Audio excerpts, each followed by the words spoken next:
السلام علیکم ورحمۃ اللہ۔ عشرہ ذی الحجہ کا ایام چل رہے ہیں، ایسے میں بہت سارے لوگوں نے سوال کیا تھا کہ مسلمان 9 ذی الحجہ کو روزہ کس دن رکھے۔ یعنی یہ دیکھا جاتا ہے کہ جس دن ہندوستان میں یا پاکستان میں یا ایشیا کے ممالک میں 8 ذی الحجہ ہوتا ہے، اسی دن سعودی عربیہ میں لوگ عرفات کے میدان میں جمع ہوتے ہیں اور ان کے ہاں 9 ذی الحجہ کا دن ہوتا ہے۔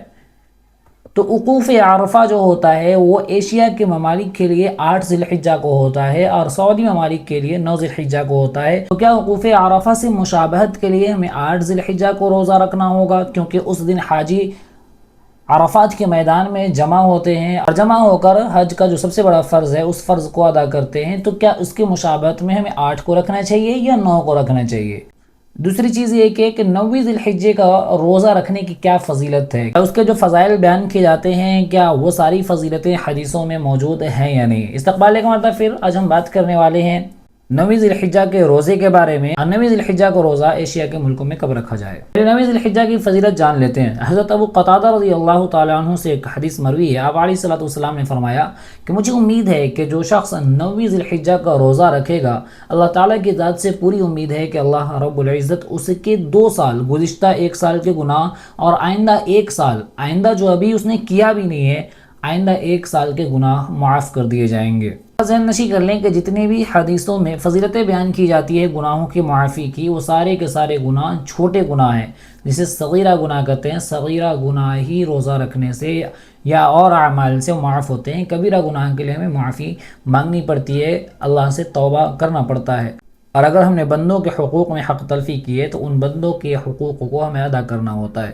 دوسری چیز کہ ایشیا کے ممالک میں، ہندوستان، پاکستان، بنگلہ دیش میں ذی الحجہ کا روزہ کس دن رکھا جائے، 8 ذی الحجہ کو یا 9 ذی الحجہ کو۔ ایک بات ذہن نشی کر لیں کہ عرفہ جو کہا جاتا ہے صرف حاجیوں کے عرفات کے میدان ہونے کے لیے نہیں کہا جاتا، بلکہ ابراہیم علیہ السلام کو خواب آیا تھا 8ویں ذی الحجہ کو، 9ویں ذی الحجہ کو اس خواب کی معرفت ہوئی تھی۔ اس خواب کے بارے میں آپ علیہ السلام نے مکمل فیصلہ لے لیا تھا، اپنے بیٹے کو یہ فیصلہ سنا دیا تھا۔ اسی وجہ سے کہتے ہیں کہ معرفت ہوئی تھی اس خواب کی، اسی وجہ سے اس دن کو یعنی 9ویں ذی الحجہ کو یوم عرفہ کہا جاتا ہے۔ دوسری وجہ 9ویں ذی الحجہ کے ہی دن حضرت جبرائیل علیہ السلام نے حضرت ابراہیم علیہ السلام کو مناسک حج سکھلایا تھا۔ حج میں جو چیزیں کی جاتی ہے ان تمام چیزوں کی ترغیب اور ان تمام چیزوں کی تعلیم حضرت جبرائیل علیہ السلام نے حضرت ابراہیم علیہ السلام کو دی تھی۔ تیسری چیز، حاجی عرفات کے میدان میں 9 ذی الحجہ کو جمع ہوتے ہیں، اسی وجہ سے اس دن کو یوم عرفہ کہا جاتا ہے۔ احناف کے راجح قول ہے کہ بلاد بعیدہ طلوع و غروب میں کافی فرق پایا جاتا ہے، ان کی رؤیت ہلال ایک دوسرے کے حق میں معتبر نہیں ہے۔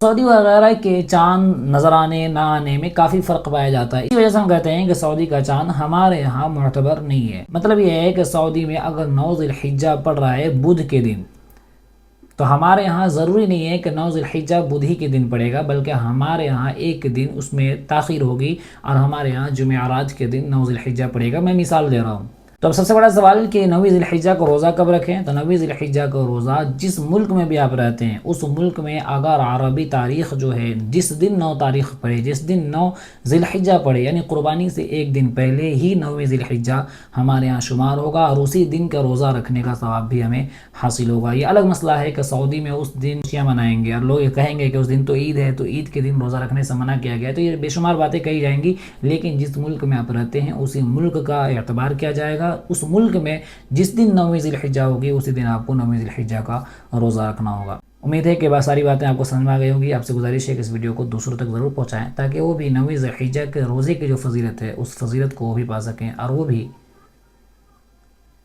اپنی مغفرت کرائیں اور اس کا ثواب آپ کو بھی حاصل ہو۔ انشاءاللہ پھر ملاقات ہوگی اگلی ویڈیو پر، تب تک کے لیے السلام علیکم ورحمۃ اللہ، اللہ حافظ۔